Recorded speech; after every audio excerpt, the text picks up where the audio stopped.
Assalamu alaikum, pozdrav dragi moje. Dobrodošli na moj kanal. Dobrodošli u Nihadinu kuhinju. Danas opet keksić. Pravila sam i prije 2-3 dana. Danas pravim ponovo, ali ovo su malo drugačiji, hajmo reći.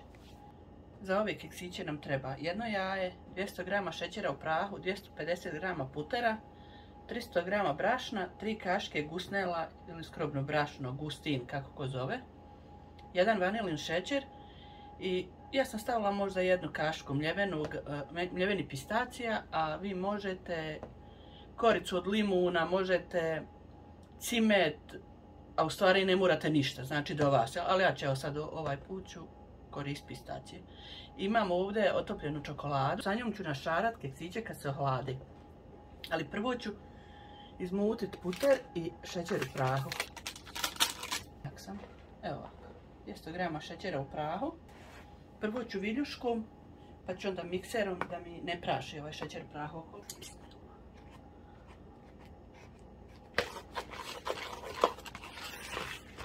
Dodat ćemo pistacije, vanilin šećer, 3 kaške gustina.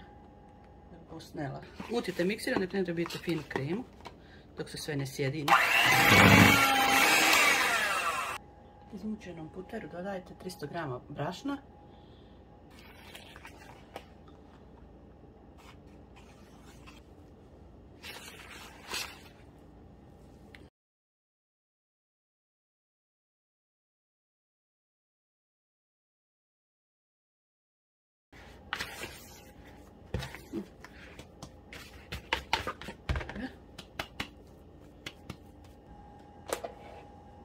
Pite sa gustinom, da se ne lijepi.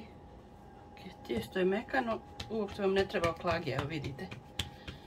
Možete skroz rukama rastanjiti. Ok, sad ću koristiti ovu oklagiju, šarenu. Tek tako sam da preći preko tijesta da ostanu, da budu oni keksići šareni. Evo.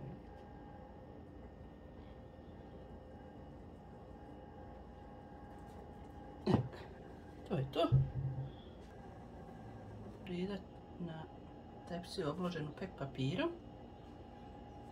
Nemojte preblizu, nema praška unutra, ne bi trebalo ono sad previše izrast, ali i dalje nemojte približavati da se ne bi spojili.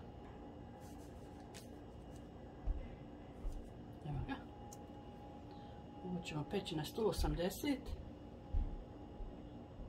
16 minuta možda.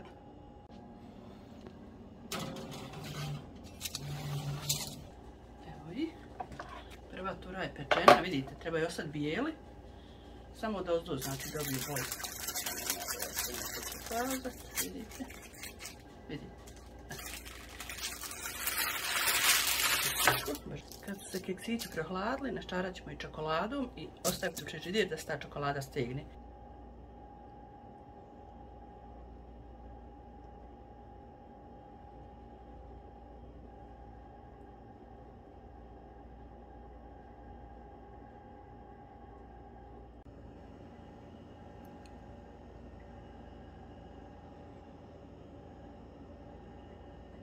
Keksiće ćemo ostaviti u frižider da se čokolada stegne.